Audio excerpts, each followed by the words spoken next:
Vous êtes, vous, je le rappelle, auteur de Datanomics, pour ceux qui ont encore besoin d'un peu d'éléments d'initiation. Dans ce livre, il y a tout. Spécialiste des data pour la question de l'État. La donnée publique, qu'est-ce que c'est d'abord? Vous allez immédiatement, avec cette keynote, nous briefer là-dessus. Qu'est-ce que c'est que la donnée publique? De quoi parle-t-on finalement? Comment on peut la valoriser? Deuxième question, comment elle peut apporter aussi un plus pour créer de la valeur ajoutée, de la richesse collectivement? Deuxième point. Et puis en quoi ça modifie les politiques publiques? C'est à vous. Merci. Bonjour à tous. Je me recule, puisque la dernière fois, l'écran de retour était plus près. Voilà, pardon.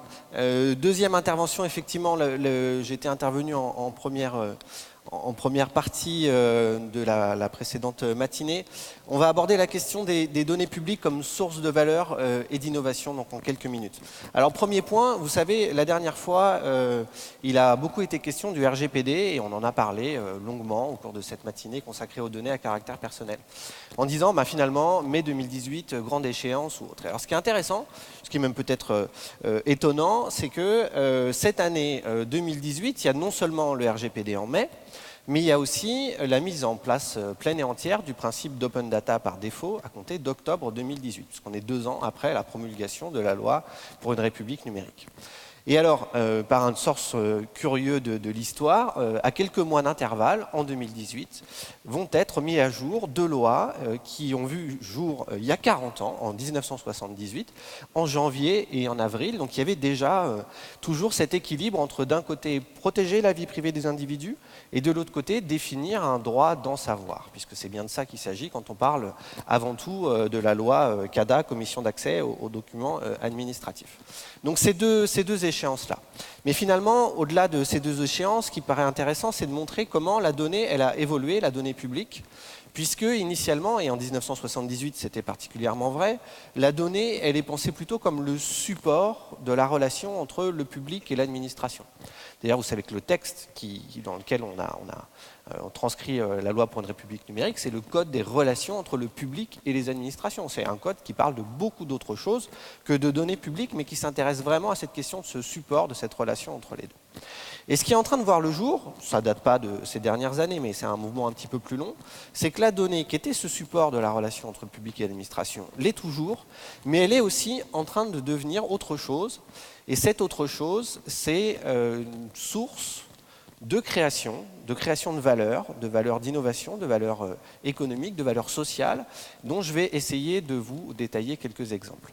Alors dans mon propos, j'ai volontairement repris la grille d'analyse que je vous avais présentée la dernière fois, disant finalement la valeur des données, on peut y voir 3 facettes, la donnée comme une matière première, celle qui parfois se vend, s'achète, la donnée comme une commodité, même si vous avez dû entendre que la dernière fois, tout le monde ne partageait pas ce point de vue. La deuxième facette, c'est la donnée comme un levier, c'est ce qu'on en fait, cette valeur d'usage, on va dire. Et puis la dernière facette, c'est la donnée comme un actif stratégique. Alors si on s'intéresse à la donnée publique au sens de la loi, c'est-à-dire données produites, collectées dans le cadre d'une mission de service public.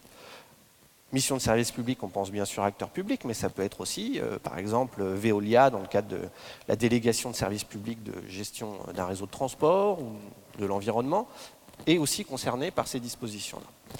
Alors, première facette, premier élément, c'est la donnée, le principe général, on va dire avant de passer à ces facettes-là. Le principe général qu'on retrouve aujourd'hui est de dire, finalement, la création de valeur, elle est bien liée à la circulation. Il n'y a pas de valeur à stocker des données. D'ailleurs, vous pouvez faire une petite expérience. Prenez toutes vos données, mettez-les sur un disque dur, mettez-les de côté, revenez 10 ans après. Déjà, je vous mets au défi de trouver le bon driver pour lire votre disque dur, mais au-delà de ça, la donnée ne prend pas de valeur. Il n'y a pas de valeur de thésaurisation à stocker de la donnée. Et la valeur, elle est bien dans l'encouragement à cette circulation. Alors, 3 exemples pour l'illustrer. Premier exemple, la donnée comme matière première. Pendant longtemps, l'État a vendu des grands référentiels de données. Par exemple, dans les années 2011-2012, l'IGN a vendu ses bases cartographiques à Microsoft, à Google et à un autre acteur aussi, qui s'en est servi, on va dire, pour démarrer leur activité de cartographie dans le pays et puis repartir directement. Ça, c'est un temps qui est, on va dire, plutôt révolu. Aujourd'hui, on ne cherche plus à monétiser directement de la donnée comme une matière première. Par contre, cette notion de donnée matière première, elle revient en force aujourd'hui avec la question de l'intelligence artificielle. Vous savez, il en a beaucoup été question la semaine dernière, notamment autour de ce concept des données d'apprentissage. Ce qui fonctionne bien aujourd'hui dans l'IA, c'est des algorithmes apprenants, c'est du deep learning, c'est du machine learning, et pour que ces algorithmes soient performants, ils ont besoin d'énormément de données. Et là, on voit que la donnée publique, elle est une des sources de création ou d'apprentissage pour ces algorithmes apprenants. Alors, je vous ai cité juste un exemple. Voilà. Là, vous avez une base de données qui est gérée par une université américaine qui s'appelle 11 000 mains. Le principe, c'est que sur chacune, donc il y a 11 000 photos qui sont disponibles.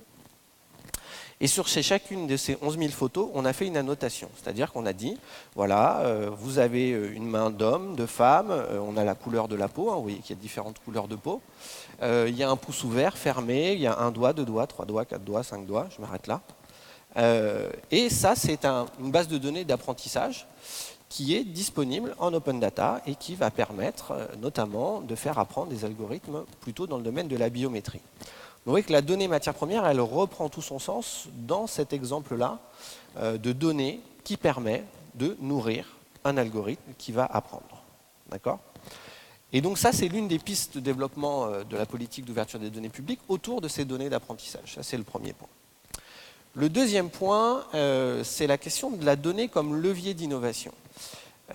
On voit aujourd'hui tout un tas d'innovateurs s'emparer des données publiques pour construire des produits, des services et répondre à des besoins qui n'étaient jusqu'ici pas complètement satisfaits. Alors je vous présente l'un de ces innovateurs, Mathieu Chevalier. Mathieu, il a monté une société à Metz qui s'appelle Andisco. Et la problématique d'Andisco, c'est de proposer une sorte de canne blanche 2.0, donc qui s'adresse aux malvoyants. C'est un boîtier qui se branche sur une canne blanche et avec une oreillette Bluetooth qui va renvoyer aux malvoyants tout un tas d'indications. Et en fait, dans ce produit, Andisco, il intègre des données sur les horaires et sur la localisation des arrêts de bus. Parce que c'est une vraie problématique pour les personnes malvoyantes que non seulement d'être capable de repérer l'arrêt de bus, mais aussi de savoir si on est dans le bon côté, dans le bon sens, est-ce que c'est bien l'arrêt qui va vers le nord, vers le sud, et quels sont les horaires du prochain passage. Andisco, c'est l'un des utilisateurs des données de transport et il participe au pilote transport.data.gouv qui est la plateforme nationale d'accès aux données de transport. Donc là, on voit bien un exemple de données en open data qui permettent de créer une innovation et de répondre à un besoin derrière. Voilà. Donc vous irez voir sur Andisco un peu l'ensemble des activités qui sont proposées autour de cette canne blanche 2.0, on pourrait dire en quelque sorte.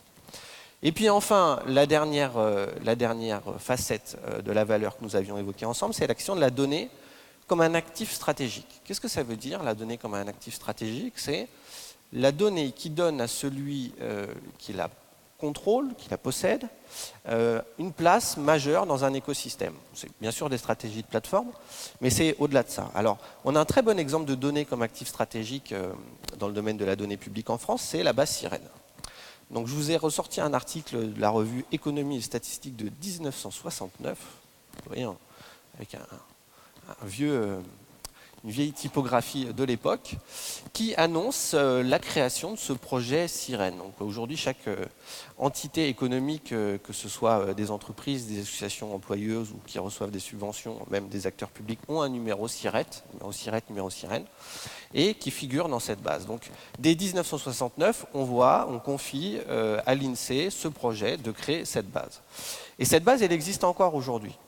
Ce qui a changé, c'est que dans un monde numérique ouvert, finalement, ce qui fait référence, ce n'est pas tellement ce que l'État dit, ça c'est la référence, mais c'est ce qui est utilisé communément partout. C'est ce que tout le monde reconnaît comme étant la référence. C'est la notion même de standard de fait. Et c'est ce qui a amené, dans la loi pour une république numérique, à introduire cette notion de données de référence et de construire un nouveau service qui s'appelle ce service public de la donnée, Et donc la base Sirène fait partie des 9 premières bases de données qui ont été identifiées pour faire partie de ce service public de la donnée, c'est-à-dire mettre ces bases librement à disposition. Depuis le 1er janvier 2017, la base Sirène est disponible gratuitement. Auparavant, elle était vendue par l'INSEE et selon les propres chiffres et les propres analyses de l'INSEE, le nombre d'utilisateurs réguliers de la base a été multiplié par 20 entre l'avant et puis l'après. Donc on voit qu'il y a une très forte appétence pour ces données à partir du moment où elles circulent. Et ces données sont fournies avec ce slogan, quand on dit des données sur lesquelles vous pouvez compter, c'est en gros, il n'y aura pas d'émergence d'un marché de la réutilisation des données publiques si les producteurs ne donnent pas des garanties, un ensemble de garanties, par exemple, sur la fiabilité des données, sur la qualité de mise à disposition, sur des niveaux d'engagement, de taux de disponibilité, de fréquence de mise à jour et compagnie. Et c'est ça qui est en train d'être construit autour du service public de la donnée. Voilà, donc pour résumer un petit peu l'ensemble des problématiques sur la donnée publique.